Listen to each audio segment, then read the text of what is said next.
Hello, wonderful people. Welcome to PM Personality Profile. My guest tonight, I'm so excited to meet him because he will interest you. He is a professor of food science and technology, former head of the Department of Food Science and Nutrition at the University of Ghana. He's currently the Vice Chancellor of the Ghana Communication Technology University, Professor Emmanuel Ohene Afoakwa, and also the chief of Fiapre traditional area, known by the stool name of Brimpong, Professor Chimamponsa II, my guest tonight. I'm very excited to meet you. How have you been? Thank you. By God's grace, I'm doing very well. Great. So your university in all is 16 years, but I know that in 2020 you were, that act that was passed took you to become a public university, yes, which is now the Ghana Communication Technology University. How has the journey been so far? Thank you very much. So the university has existed for the past 16 years, as you said, and it used to be Ghana Telecom University College. Yeah. And then in 2006, President Kufuor, the former President Kufuor, converted it into Ghana Technology University College. Right. That was GTUC. And in 2020, all this while, it was being operated as a quasi-private university. So even though it belonged to the government, there was no Parliament Act that had converted it into a fully fledged university. Right. So not until August 2020 that the Parliament of Ghana converted the Ghana Communication Technology University Act 1022 into a fully fledged university under a new name, Ghana Communication Technology University. Right. So instead of your GTUC, as used to be known, it has now become GCTU. Right. So Ghana Communication Technology University.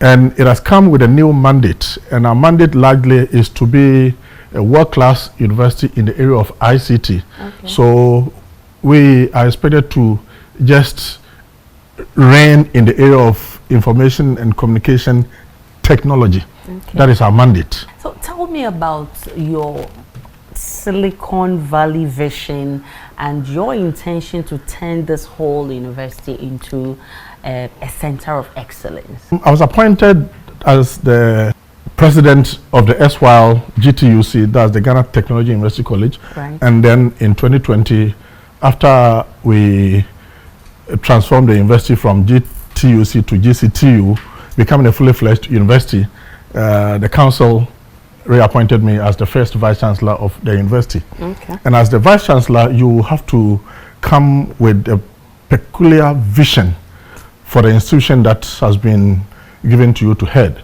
Right. And my vision largely is, because we've been given a mandate, is to concentrate in the area of our mandate. I don't have any interest in going into any other areas, but then to concentrate our strengths in the area of ICT, okay, and to be the best institution in the area of ICT in West Africa. Okay. So largely the vision is to create a technological hub in Ghana that would train the human capital needs of the nation in the area of digitalization, and the current virtualization systems that the current government is trying to promote. So we will be the best institution when it comes to training and then conducting research in this area, that's the ICT. So the Silicon Valley is to ensure that we will be the institution of call, okay, when it comes to ICT in West Africa. Sounds like a huge ambition. Yes, but and that is the Silicon Valley vision. It's achievable. But aside all of this, I know you are an expert in cocoa and chocolate, yes, technology. Yes, Ali. How would you assess the current cocoa industry in Ghana as we speak?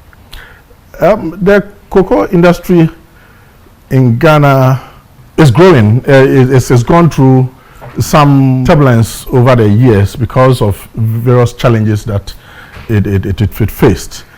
And largely,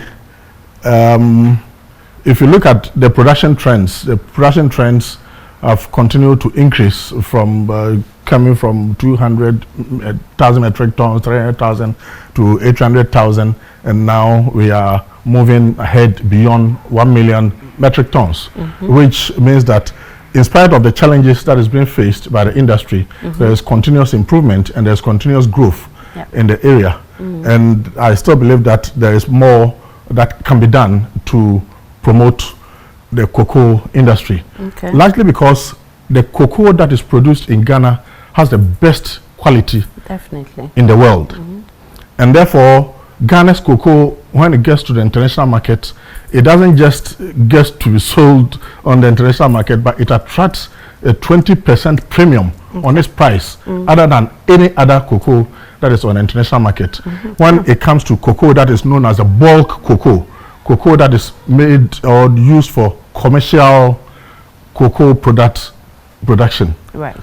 And that is it. So if we are attracting a special interest or discount on the international market, it is very, very important that we're able to promote the industry and grow it so that we can get more beans, not just producing the beans, but then adding value to the beans locally. Right. And I must commend the current government that over the past years, the vision was to ensure that we are able to process about 50% of the beans that is produced locally. Right. And now they are over 40%. So they are processing about 40% of our beans locally, and that is the value addition. And once it gets outside there, it comes with an additional added price, and that is more money for our nation. I'm happy you talk about how we've been able to improve to 40 tons with our target of 50.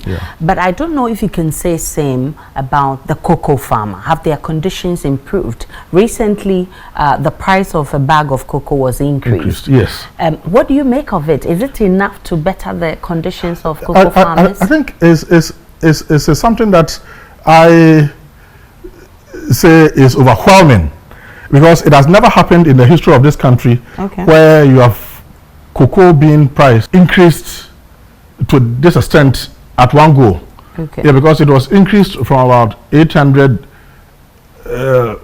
cities per bag to 1,200 plus per. I think 1,300. Yes, close. So if you look at the quantum of increase, that is really, really tremendous. But I'm sure you've had conversations that they would rather be shortchanged, because if you look at the price that is being sold on the world market, I mean, that's a lot going to government than the farmer.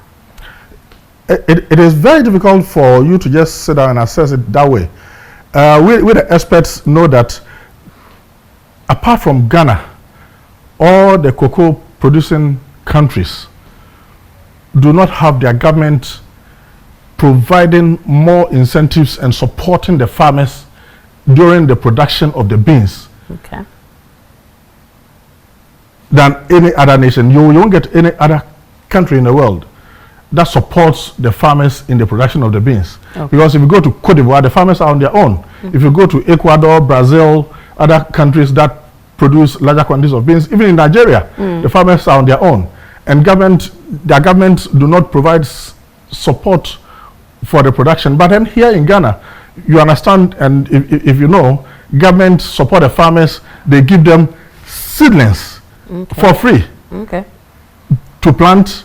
During the plantation, they support them. They provide their agriculture extension officers all throughout the nation that go around to support the production of the beans. And therefore, and then give them fertilizers at reduced cost and all that. So government is rather doing more, supporting the farmers to such an extent that if you look at the amount that they are buying the beans for and the amount of support that they provide the farmers, it's tremendous. And as an expert in cocoa, I don't think apart from Ghana, you will get any country in the world that has a government that provides such support.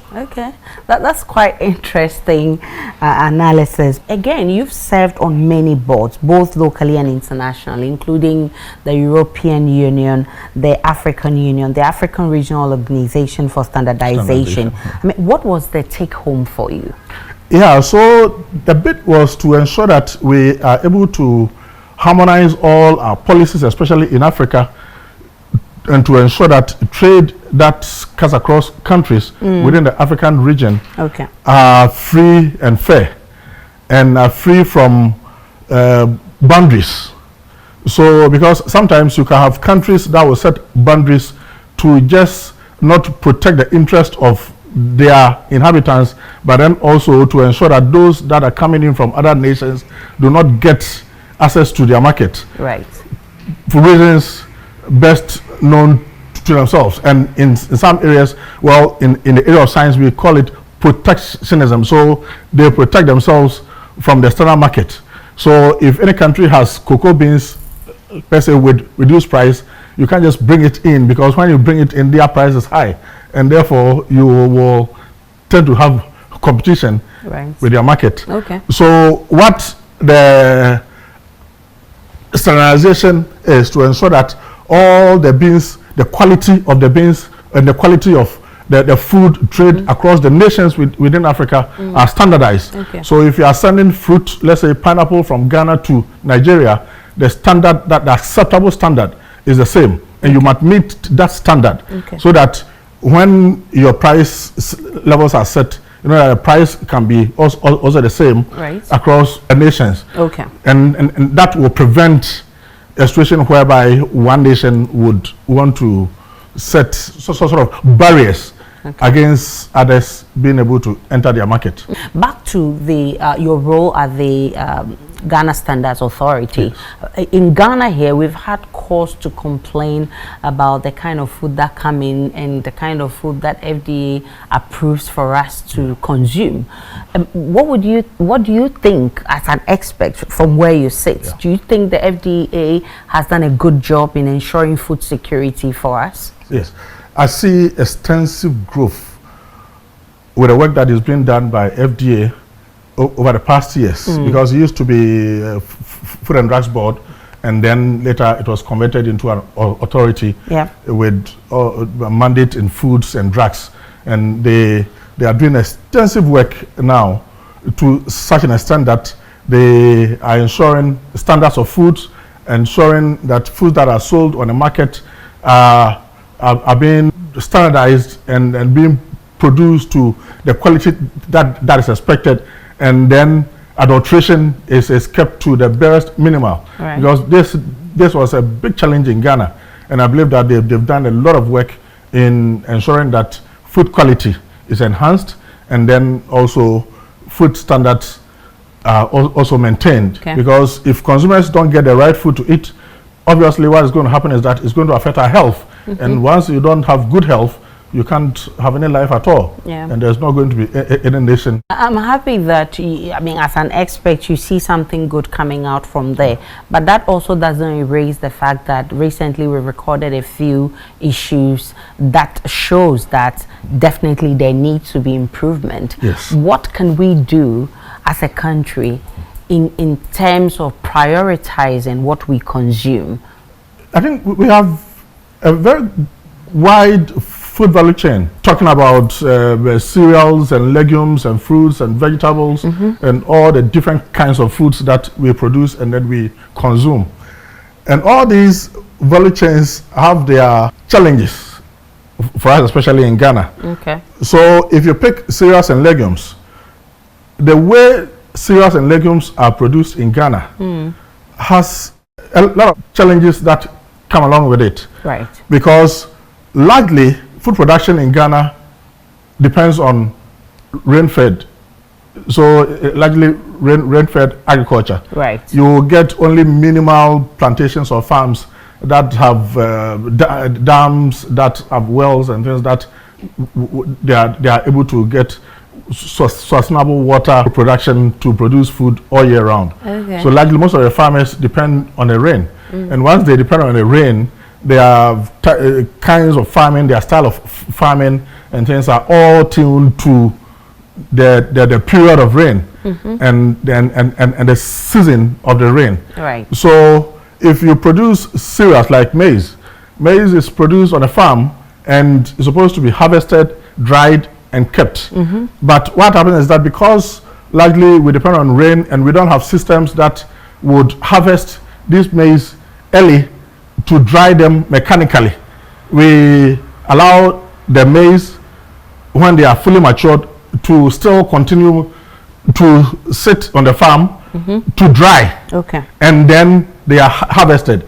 During a period of full maturity and drying, rain continue to come in. Definitely. And what happens is that you have fungi infestation. And once you have fungi infestation, these cereals tend to have mold growth in them. Yeah. And this mold is a big challenge for our food production system, especially our cereals and legume. Yeah. And this is a challenge because they are not able to harvest the maize and legume early and then dry and store. But they still want them, because they don't have drying systems, they still want them to be dried on the farm. Yeah. And during the process of drying on the farm, that's where the problems. Where the challenges. So I think the challenge will not stop until we have systems in place to ensure that we are able to harvest these products when they are fully matured, send them to drying systems for them to be dried early and then kept. In this way, we're going to curtail the mold growth as a challenge. And this is a challenge for us. So maize that are being sent onto the international market has a big challenge with mold growth. And that is where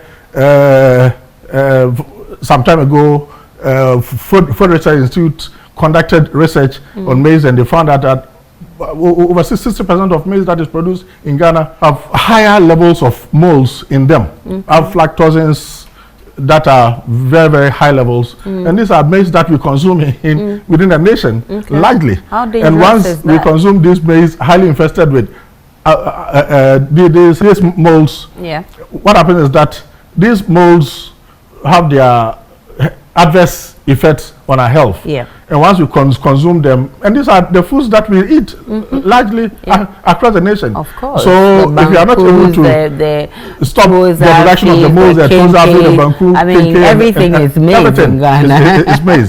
It means that we are consuming very high levels of these aflatoxins, ochratoxins, fumonicisms. Most of these are very, very highly carcinogenic when they are consumed in accumulative terms for a long time. And there is a challenge. So it's very good that we have systems that will prevent the growth of the mold in these foods that are produced within the nation.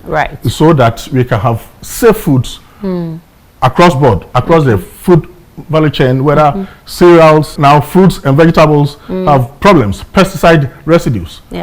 People want their fruits to grow earlier, mature faster, so that they can enter the market, get a market, sell, and make money. So there are various types of food additives that are used during food production. And all different types of foods have some of these additives, things that are added to enhance the production of the food or the processing of the food. And largely, these additives also come along with their problems. So when they are used properly, they are okay. And that is where this standardization thing comes in, so that we standardize how these food additives are used, and then also to prevent the challenges that they pose to human health. And that once they are standardized and we are able to follow the standards that they come with, then we are safe. Have you had cause to worry about, I mean, the standards of these additives that are added in our food? Yes, it's a big worry. It's a big worry for all of us, especially those of us who are experts in the area. Because what we observe on a yearly basis is the limitless use of these additives and these pesticides that are used to spray on the foods that we consume. So like the fruits and vegetables, they spray them.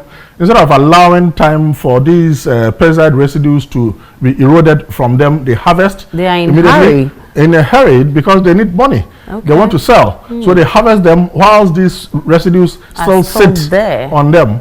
And then they use for food preparation.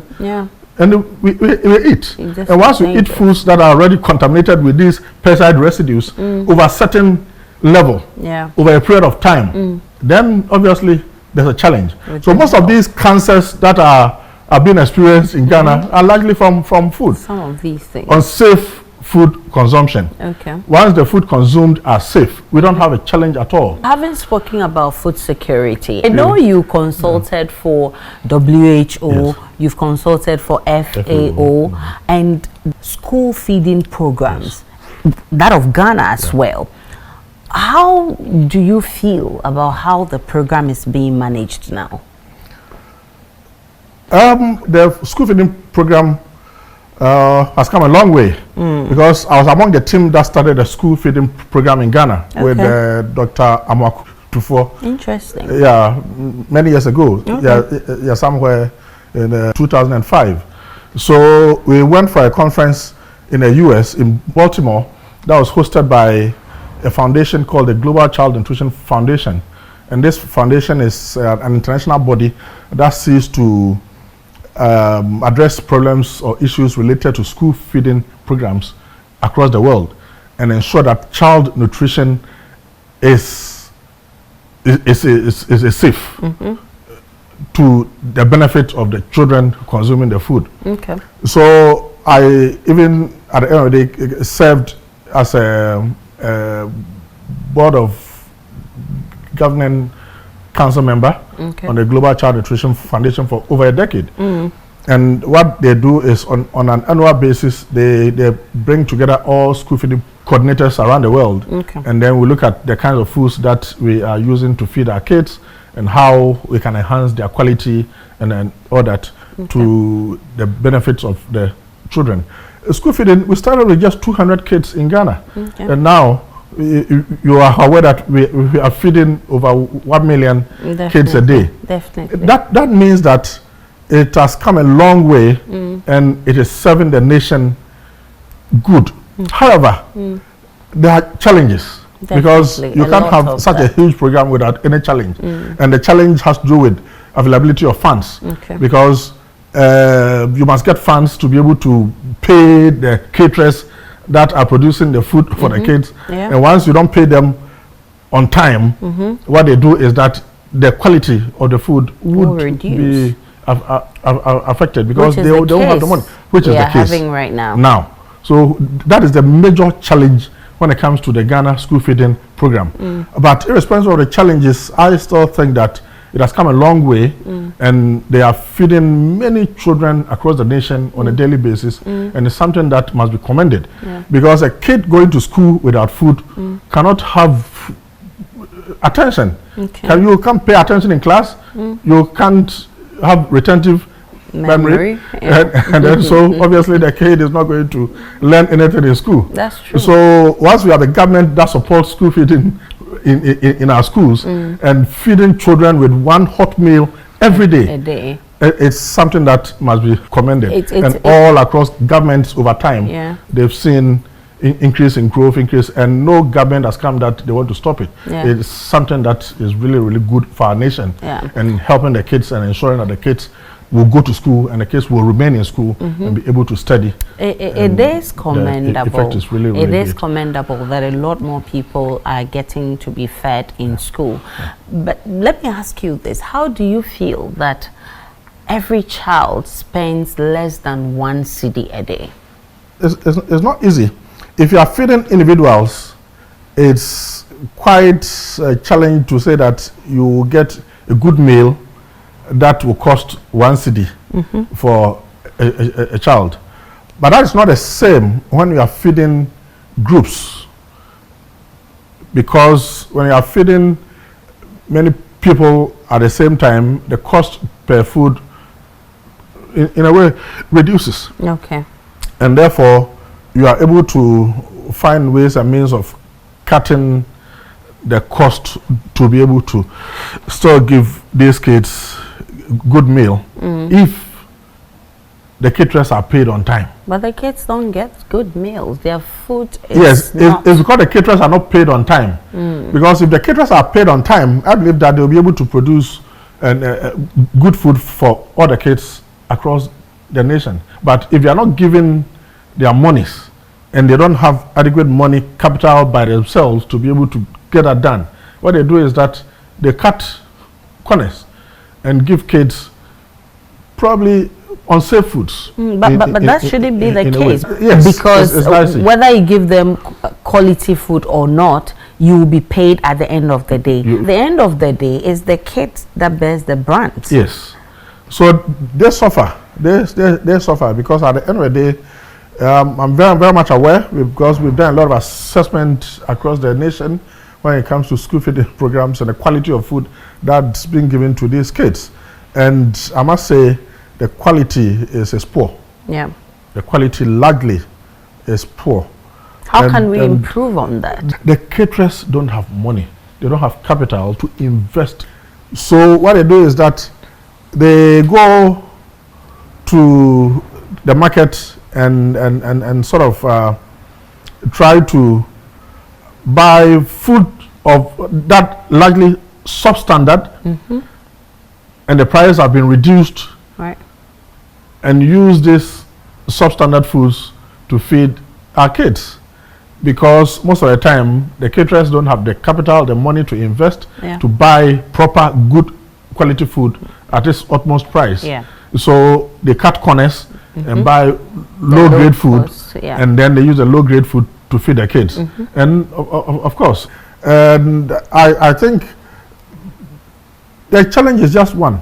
If government is able to pay the caterers on time, I believe very strongly that the caterers will be able to get good quality food to feed the kids and still be able to make some money, in spite of the fact that the one Ghana cedi is not enough. But I still will agree that it's still not enough. And therefore, if government can do something about it to increase that amount, it will also be able to help them. Well, we will hope that that will happen, because definitely we all wish that children in our schools will have good meals so that they can concentrate and learn in that environment. Let's talk about your 207 publications. That's a lot. And you did that in what areas? Food science and technology, nutrition, security, and school feeding programs. What did your research uncover? A lot. I've conducted research in many areas, but as you said, my main concentration over the years have been in the area of cocoa. And I was particular about the cocoa production, enhancing the quality of the beans that is being produced in Ghana, and then also sustaining the high quality beans that is being produced. And if there are any areas that produce quality or substandard beans, what can I do as a scientist to be able to enhance the quality of the beans, so that overall across Ghana we'll have high quality beans, high quality flavor beans that is being produced by the farmers. So I had opportunity of conducting research funded by countries like Belgium, Sweden, and other nations, with some researchers across those European nations as well. And then we have students here at the University of Ghana conducting research in that area, both at the undergraduate and at the postgraduate level.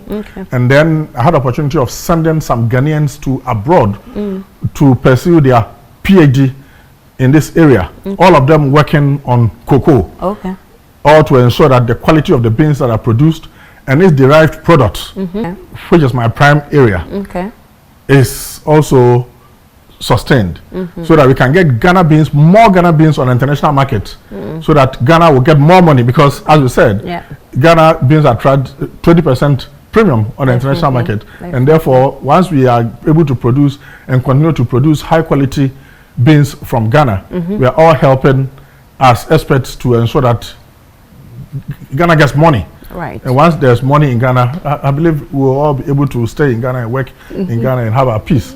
So my research has been concentrated in ensuring the quality of beans that is produced in Ghana, and then the quality of products from cocoa that are also produced by industries across the world.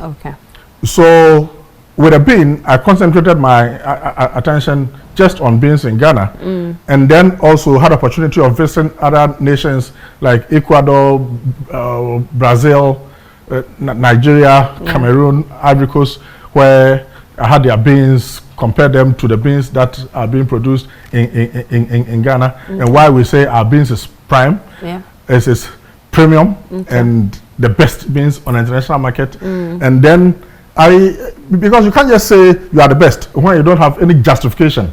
So my research gave the justification to Ghanaians for us to understand why our beans has the best, or is the best beans when it comes to bulk cocoa in the world.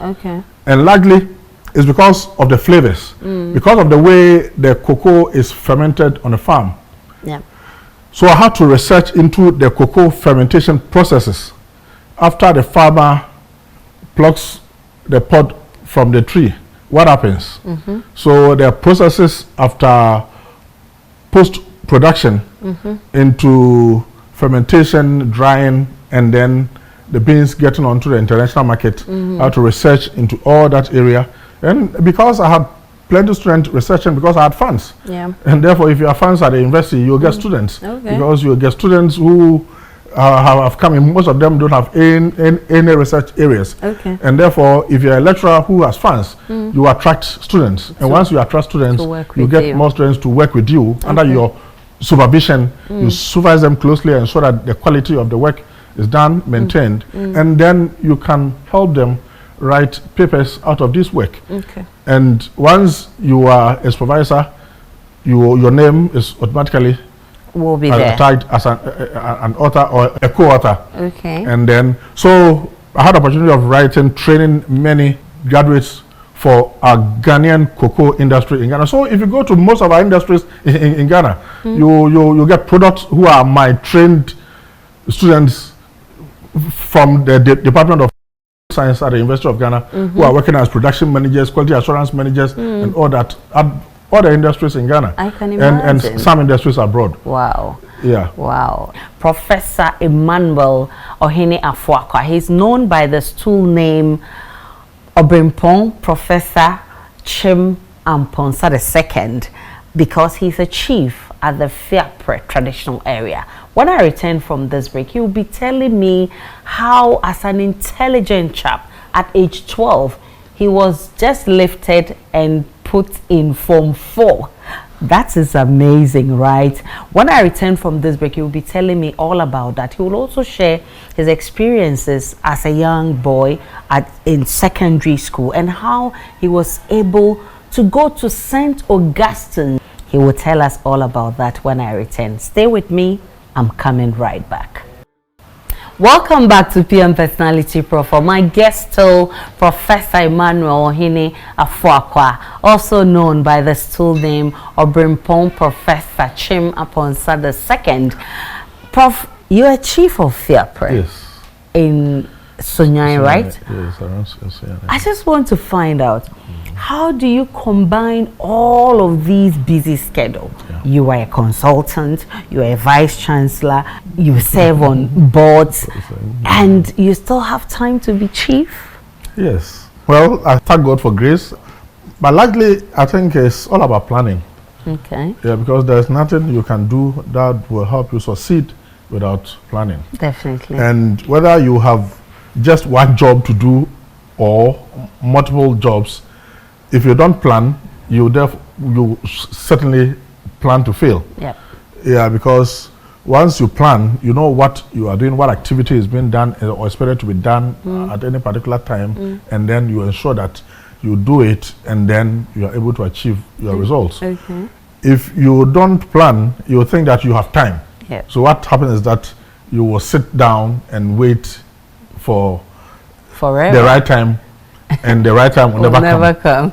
So irrespective of whether you have just one type of job or work or role, or you have multiple roles, I think the most important thing is planning, and then also getting the right team to work with that will give you the opportunity to get them trained and have trust in them and delegate some of the roles for them to be able to do in the pursuance of your other roles as well.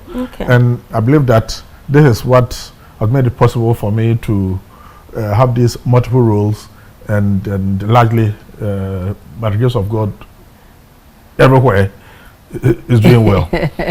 We will see if the family is also getting a part of you. But tell me, Fiapre, is that where you were born? I was born in Sunyani. Okay. So Sunyani is the capital of Bono region. Definitely. Fiapre is the next town after Sunyani. Okay. So immediately you move away from the regional office area, you enter into Fiapre. And then, so I was born in Sunyani. Okay. And then I started school in Sunyani. Is that where you hail from? Yes. Both parents? So, yes, my father is from Nsuatre and then my mother from Fiapre. My mother is Margaret Mansa, that's a maiden name of Margaret Ohene Afoakwa. And then my father, his name was Joseph Ohene Afoakwa, hailing from Nsuatre, ancestral royal family in Nsuatre, and my mother also hailed from the Fiapre Bofrasi royal. Oh my goodness! Family. So you are royal through and through. Yeah. Oh, you're lucky. Thank you. That's why I said when I grew up, I want to be like you. Well, tell me about growing up in Sunyani. Yeah. So I was born in Sunyani, and then I started school in Sunyani Rapid Preparatory School, and the school is still there.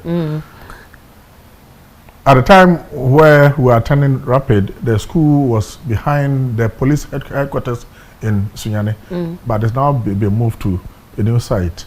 So I schooled at Rapid Preparatory School, and then in 1982, I sat for the Common Entrance Examination. You remember in the olden days, before you enter secondary school, you had to sit for Common Entrance Examination. When you pass, and then you get the opportunity to go to secondary school. To do the A level? To do, no.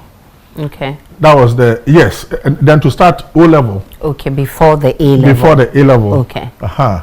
So I sat for the Common Entrance Examination in 82, passed, but as I said, my father wasn't financially sound. Okay, what happened? Quite troubling. Yeah, my father was a very renowned person in the Bono region. I mean, if you know people who have lived in Bono over the 60s, 70s, 80s, and you want people well-known Bono inhabitants, you can't leave my father out. So he wasn't poor. He was a businessman and he was a farmer. So he was a livestock farmer, he was a poultry farmer, and he had livestock. He had sheep, goats, over 3,000 flocks. I mean, big flocks. So he wasn't poor at all. He was a very prominent person, lived a good life by the grace of God, and I'm fortunate to bear his name. The Ohene Afoakwa brand is emanating from him. And yeah, because it's a name that he created for us. That if you are working in Sunyani, you mentioned you are Ohene Afoakwa, everybody knows that where you are coming from. You are from a wealthy home. Wow. So we were known to be wealthy, but then as at the time, you see, because he was a businessman and he was known to be wealthy, during the 1979 revolution, the coup d'etat, and then 81, you might have heard that there were businessmen and women who were attacked and all that, and all sorts of things happened. And most of them were affected. And their businesses just collapsed. And it happened to my father as well.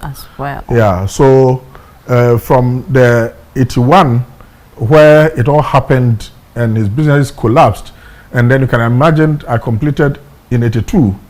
That was exactly when he was really in a mess, and goodness, he wasn't able to find his feet. I find myself in a very troubling situation at the time, and I had to find alternative means to remain in school. By all means. Yes. So what I did was I completed in 82, couldn't go to secondary school, And I decided, okay, instead of just sitting at home, I'm going to register for middle school living certificate examination to be able to write and to be able to get that certificate. At least I have one certificate in my pocket before I make attempt to go to secondary school. So we went to a school and they conducted a test on me, and then immediately the headmaster said, no, I mean, the boy is too young, but he's too intelligent to be sent to a lower class. So I was sent directly to Form 4. Wow. And I was 12. That's and you can imagine at that time, most of the students in school who were in Form 4 were within the age of 18, 20, 21.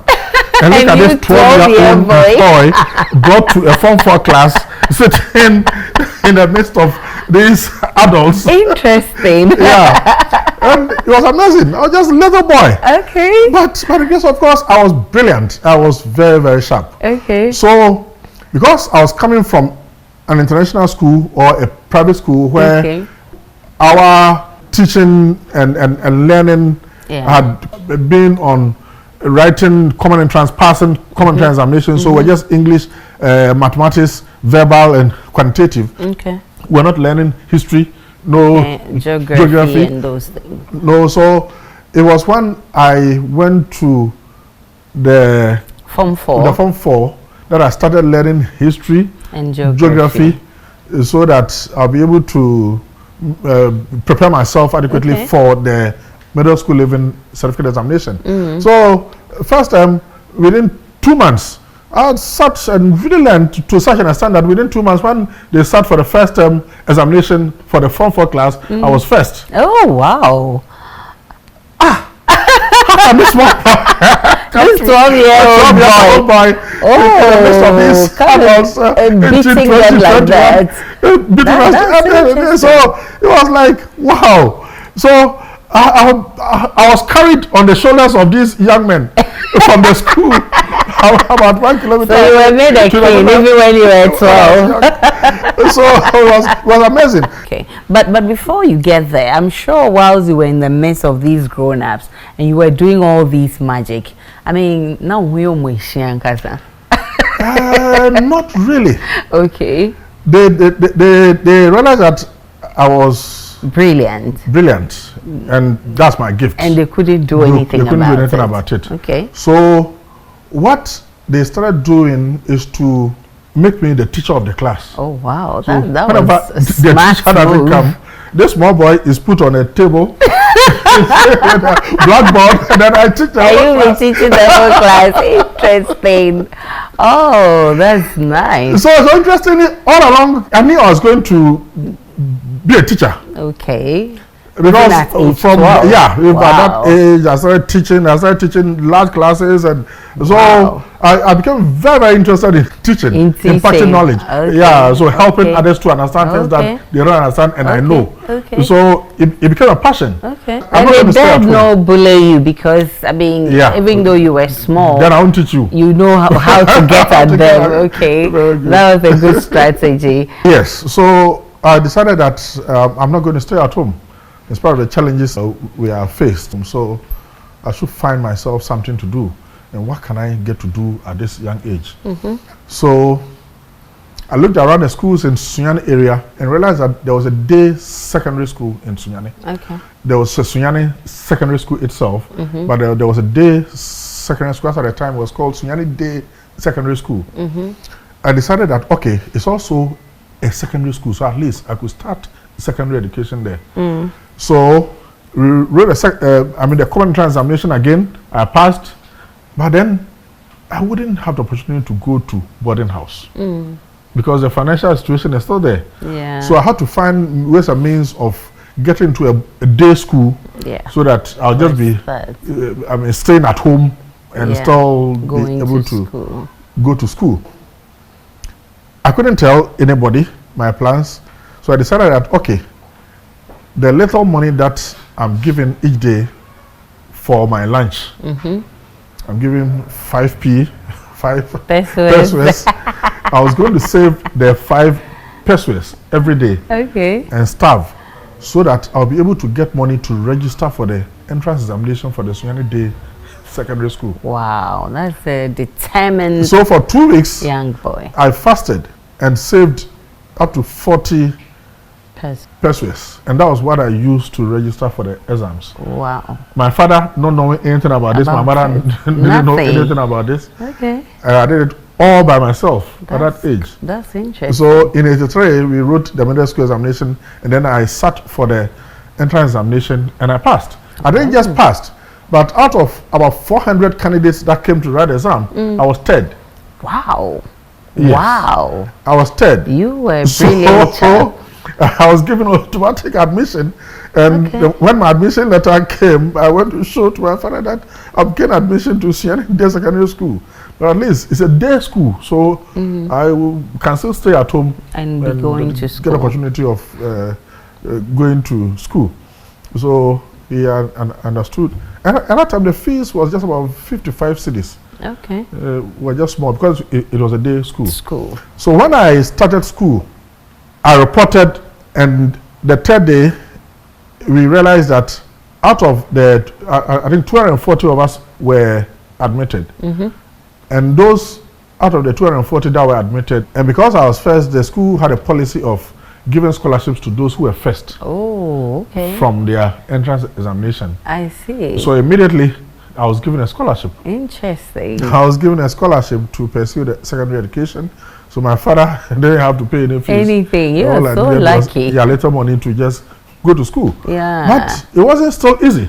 I had to walk. I had to walk about 11 kilometers each morning from home in Fiapre. Okay. To school in Sunyani town. Okay. I had to walk. Wow. Almost every day I had to walk. But I was determined. To and fro. Yes. I was determined that I had to go to school. Okay. And therefore nothing was going to deter me from going to school. Then first time I was first. Second time I was first. Third time I was first. No surprise. Went to second. So I became a friend to their teachers.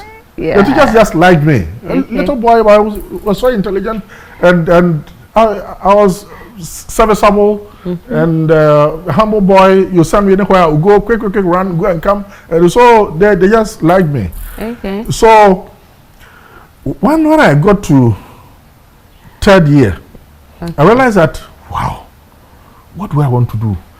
I want to be a scientist. Okay. But is it a good place to pursue science education? So I realized that that wasn't going to help me at all. And therefore, I needed to be smart and take another attempt at something else if it will succeed. Okay. So what I did was to first term examination, second term, third year, I put together all my results from first year, first, second term, third term, second year, first, second, third. I was first in all of them. Wow. And if you look at the average, I was an average of about 90% student in all this class. And most of the time, the second person will be like 70 something. Interesting. Average. So you always gave the second person a huge gap. So what I did was to write to an uncle in Accra. Okay. Called Mr. Kwabnamponsa. Okay. Yeah, Ajosa Press. Okay. The owner was my uncle, my father's cousin. Okay. And because he was an educationist, he was living in Accra, and was lecturing at UCC. Okay. So yeah, I knew he was an educated person, and therefore he will understand me best. Yeah. If I had opportunity of letting him know my challenge. Yeah. So I put together all these results, examination results, and I sent them to him by post. Okay. I hadn't met him before. I just heard his name that I have an uncle, Korambosa in Accra, and he's interested in education. So I just sent the results to him. Immediately he received all these results. He said, wow, I didn't know he had this small boy is that is so intelligent. So he sent one of my cousins to pick me immediately from Sunyani and bring me to Accra. And bring you to Accra. Wow. So he brought me to Accra, and he said, what was I interested in? What would I want to do? So because I knew that the school I was in, the Sunyani Day Secondary School, which eventually became the Chinyamamfo senior high school. So now it's called Chinemamfo Senior High School. It wasn't a good school for science. Okay. It was good for business and arts. But not for science, because the lab there wasn't well equipped. So I realized that if I continue to Form 4 and 5, because at that time you do 3 years, and then when you get to Form 4, you choose your area, whether you want to do science or arts. So I wasn't going to go to Form 4 to do O-levels and fail. Right. Because if I do O-level science and I fail, I can't get a good end of it. sixth form school to attend. When I brought the results to him and he sent for me, he asked me what I wanted to do, and I said I wanted to be a scientist. He said, am I interested in medicine? I said, no, I'm not interested in medicine. I want to be a scientist. Then they asked me, I said, okay, science. So where do I want to go?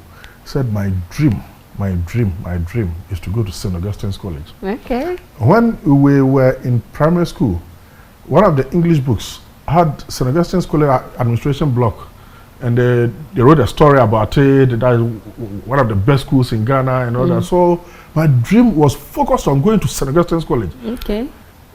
And it was like, how can this be a reality? Boy, before you even go to school, you have to work. How can you want to go Cape Coast all the way to Cape Coast? So I informed him. He said, okay, well, your results are good, so you can.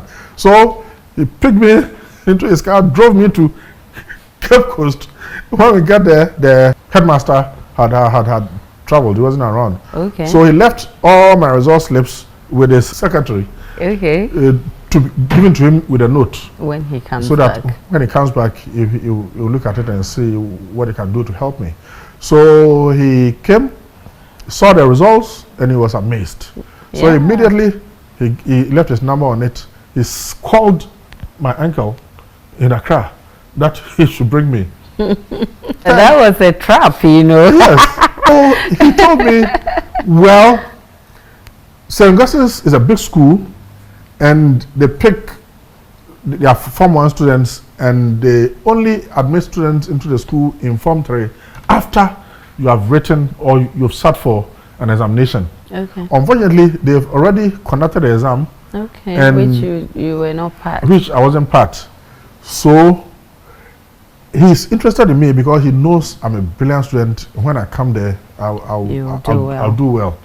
So the only thing he can do for me is to leave me in Form 3 so that I'll repeat and write the Form 3, and not write the exam. Okay. But I will repeat Form 3. So coming from Form 3 in this school, instead of taking me to Form 4 to do the science immediately, because I was late at it. So he will repeat me in Form 3, and then I'll continue. I said, I'm happy.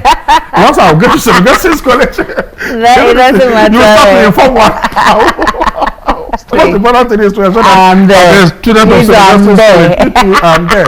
I'm right at the beach, facing the Atlantic Ocean. Interesting. So, it's an interesting story. So I started school not knowing who is going to pay my fees. So I was like, wow. So now your uncle was there. Who is going to pay my fees? So the headmaster interviewed me and realized that I had scholarship in this school.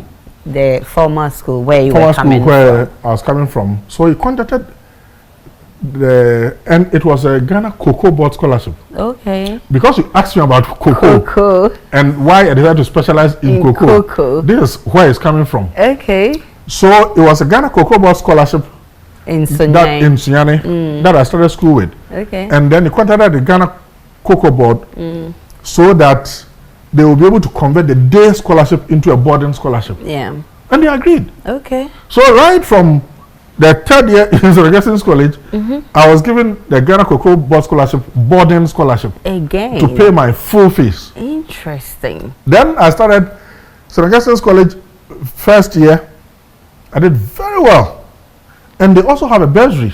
Okay. For intelligent students. Okay. So immediately, first term, third year, after the exam, second term, I was given a bursary by the school. Okay. So I had a Ghana Cocoa Board scholarship and I had St. Augustine's College bursary. Oh, see the rich students coming. So Cocoa Board will pay my fees, and then the bursary is over.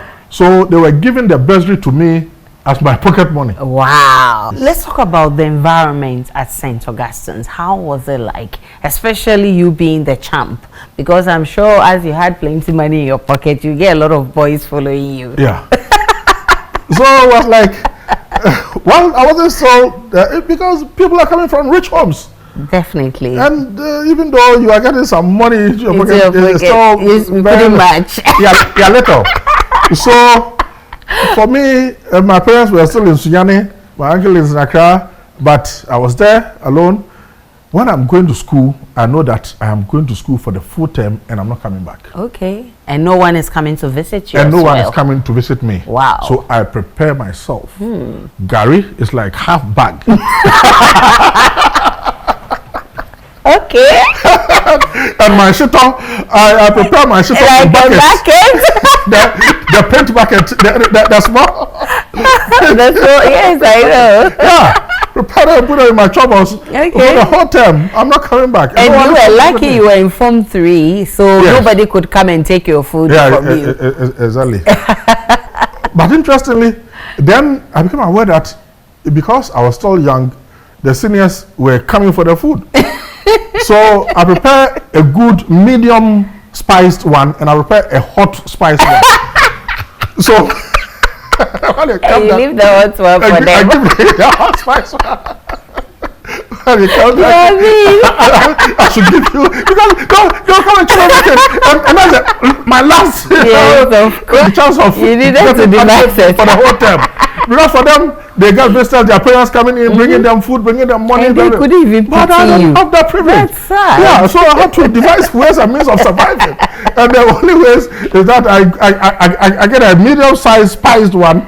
That would take me longer. And I get a hot spiced one, really hot. So that when you come that you have to bully you or you want to bully me, but take my machine, I can give me the hot one. And you won't come again. Oh, interesting. Also, I managed to, I had an opportunity of schooling in Augustine's, and it was a big environment for me, and for me, a dream come true. Yeah. And my purpose was to ensure that I pass and pass well, so that my coming to St. Augustine's College will end me where I want to be in life. Because I saw it as a God-given gift. Yep. Not everybody will get that kind of opportunity. And if I have it, then I must make good use of it. You're right. So right from Form 3, Form 4, Form 5, I mean, my mates were calling me Professor. Because for me, all I knew is my books. Yeah. People will go to town and go to me, no way. My books. Nothing could distract you. So for these Accra boys will gather around and be chatting, talking the night, talking about me. I take my books, I pass, go and sit in the classroom and learn. Your friend. By the time you are returning, they are still chatting. Wow. I say, hey, this boy is learning. Maybe study here, chatting all these. And you'll be writing the same exams with them. Yeah, so that opportunity, did the O-level, passed, and then because I passed well, I was taken for my A-level sixth form there as well, and then I did an A-level to passed, and I had to enter university. Okay, the University of Ghana. The University of Ghana. Okay, how was the environment like at the University of Ghana? Oh, it was great. It was great because personally, I had it at the back of my mind that I wasn't interested in medicine, and therefore, even though I qualified to do medicine. Yeah, I wasn't a medical person because. Okay, so they gave you admission to do medicine? I went to no. In the University of Ghana. You choose your course. So I chose biological sciences. Okay. With a view that I'll be able to study food science. Okay. Because at that time, you enter into the university as a biological science student, and then the second year they select students into the biochemistry department, food science and nutrition department, and other departments. Yeah, so I needed to just study hard and ensure that I get into food science class, which I did. Okay.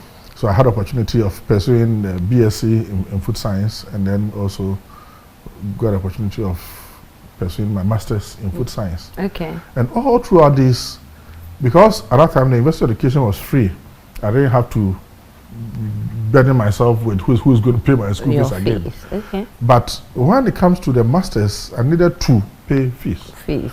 So the only way by which I could get enrolled into the master's program is to ensure that at the time at the University of Ghana, they were giving special University of Ghana scholarships to brilliant students who will get second class upper and above. Okay. So that they will be able to train, mentor them to become lecturers. Yeah. So because I had a passion to teach, I really wanted to ensure that I get to do my master's and to be able to get opportunities to be a lecturer so that I'll continue. Yeah. And then I had opportunity, I got a second class upper, a very high upper, and then I got a master's and I got a scholarship as well. So all throughout my education, I realized that I was trained using the poor cocoa farmers' money. Yep. So when I completed my first degree, entered into my master's, and I started my research, it was like, in what area are you going to specialize as a food scientist? So my master's degree, I didn't concentrate my attention on cocoa, but I worked on yams and all that. But then when I became a lecturer, I realized that I needed to pick an area that would be my focus, my area of focus, where most of my research and my attention, my expertise area will be concentrated, so that I can be of benefit to Ghana as a nation. Because if you are doing everything, you can't be you need to specialize in everything. So I need to specialize. Yeah. So when I had opportunity to go for my PhD, then I realized that this is the time that I needed to pick an area of specialization, go conduct research in that area, come back and work as an expert in that area. Okay. So looking around, I said, this cocoa farmers' money that have fed me and have schooled me all these years, do we have a cocoa expert in Ghana? A real international cocoa expert in Ghana. As a Ghanaian. The people who write the books in cocoa for us to read are all international people. They don't grow cocoa. They don't grow cocoa. So why do we sit down as Ghanaians that produce the best quality cocoa for people who don't live with us, don't produce the beans and things with us, for us to write the books for us? So I said, no. I am going to train myself to be the best expert in cocoa in Ghana. So you have 2 books on cocoa? Yes. Okay. So I became the best expert in cocoa in Ghana. And not just in Ghana, but one of the best in the world. So going for my PhD, I had the opportunity, I got enrolled into Strathclyde University in Glasgow. Yep. It's in Scotland. Then when I got there, my supervisor asked me, what do I need to do? I said, I wanted to specialize in cocoa. He said, wow, within this university, we don't have any cocoa specialist. So, well, if you are still interested in that area, that's fine. We must help you. Yeah. So what he said was that, okay, there is a Nestle Product Technology Center. It's like a research center in York, in England, where their main concentration research is in cocoa. And they have cocoa processing industry, big one, in York. Because of their products. Yeah. They produce cocoa products, chocolates. So he is going to contact them to see if they can take me on for an attachment. Internship. So he sent me there, and for the first time, because they said they hadn't accepted any they are international students, but anybody from Africa in that lab before. And there was no black person. I was the only black guy who had been accepted in the whole research center for my internship. Interesting. And it's a research center that is researching into cocoa products for Nestle for all their world products in cocoa. So the output is what they come to produce in their industries across the world. Yeah. So I had huge opportunity when I got there. I realized that, wow, this is like my first time in St. Augustine's College, when I realized that my dream has become a reality.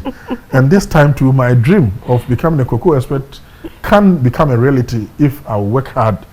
So I decided to, I worked with them for 6 months. After the 6 months, when you're working with them, it's not like in Ghana that anybody walks into his office in a day and walk back. When you're working there, you enter the office, you clock in. Okay, yeah. Then at the end of the day, you clock out. Okay. So you're expected to work 8 hours a day when you clock out. Okay. And it will register a number of hours you've been on there. the plant, yeah, and worked.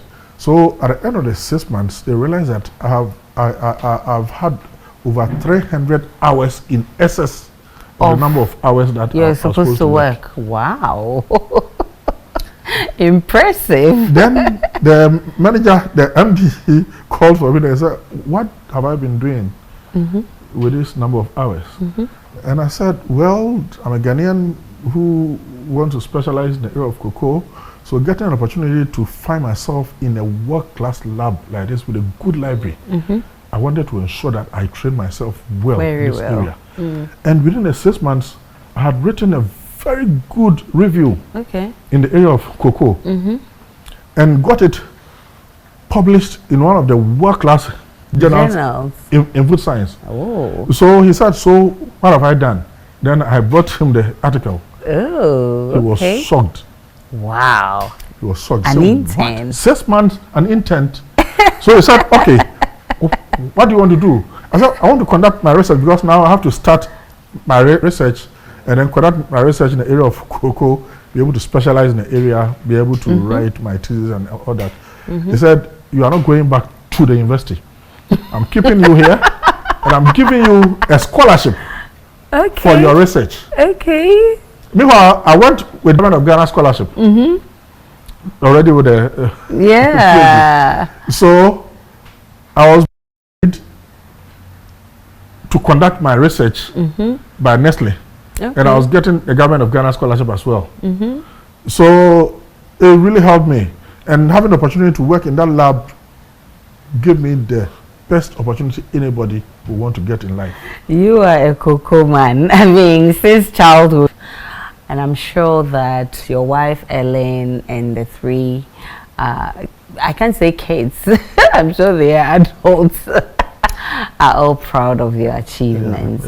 But let me ask you, in your quiet moments, after all of this, what do you do when you retire? Rest, relax, rest. And I sit here Saturday, I don't step out.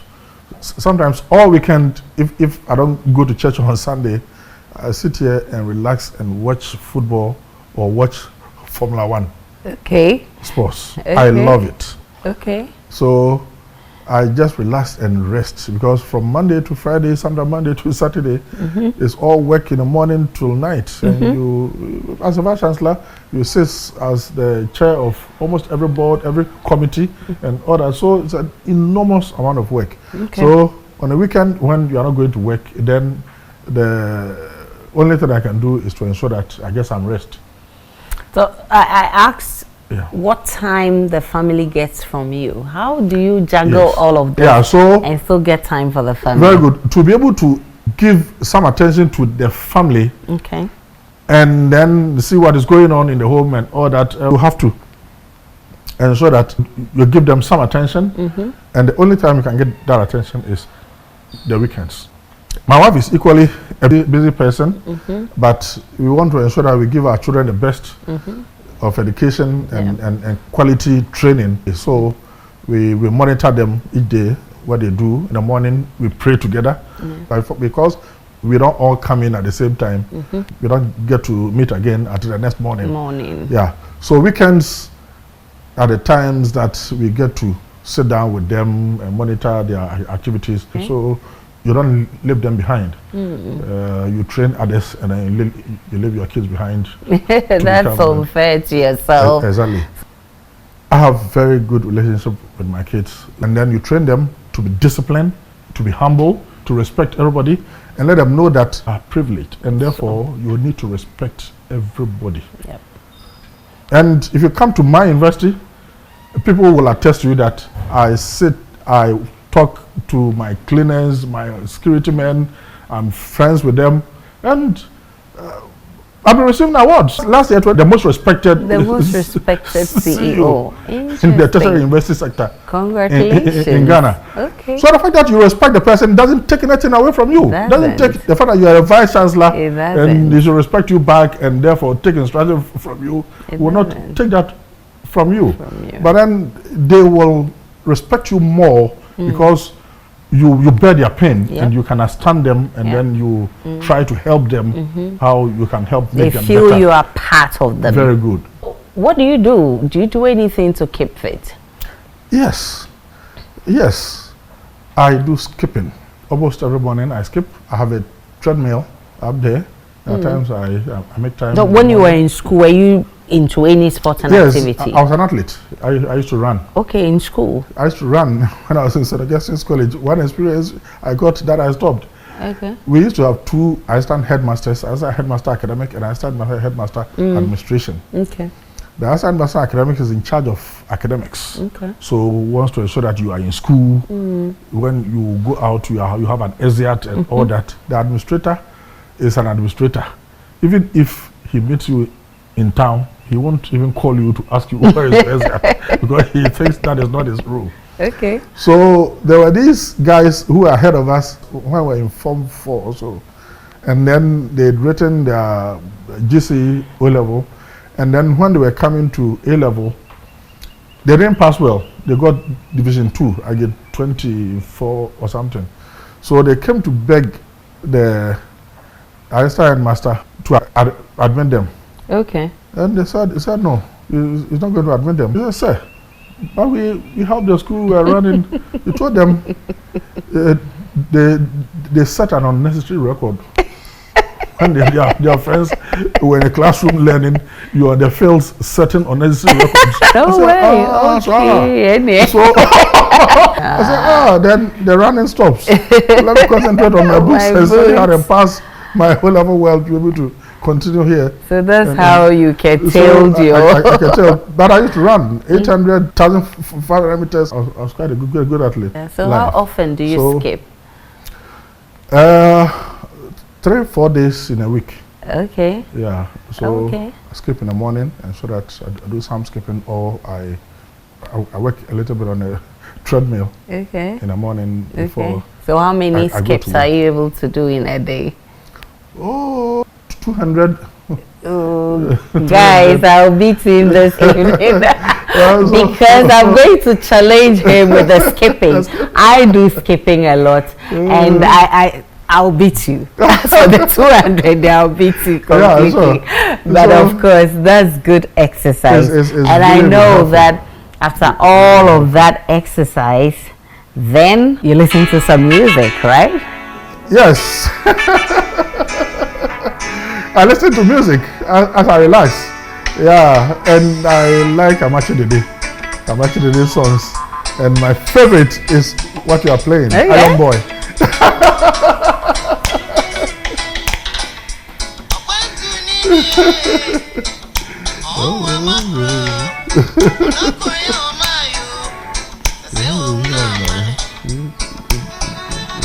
Maybe we should get up and just do the dance.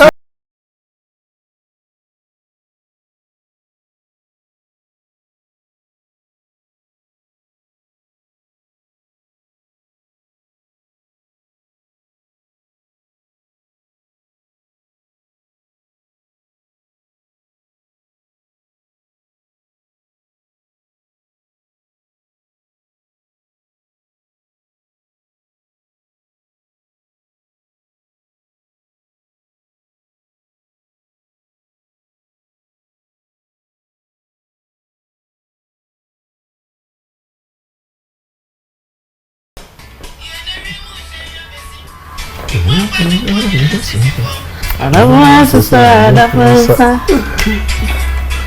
Professor Afoakwa. I'm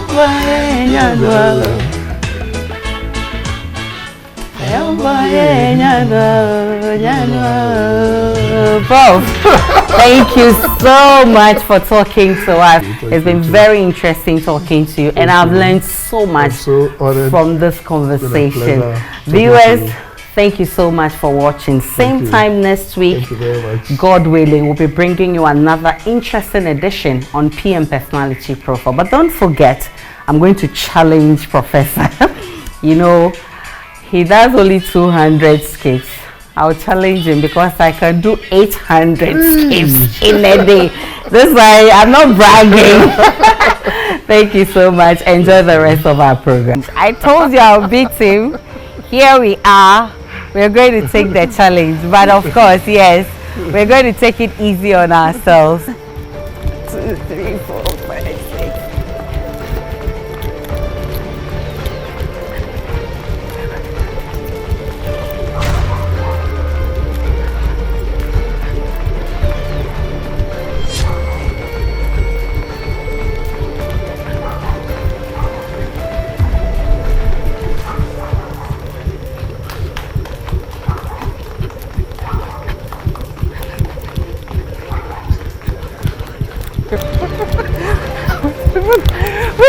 We've done more than 100 though.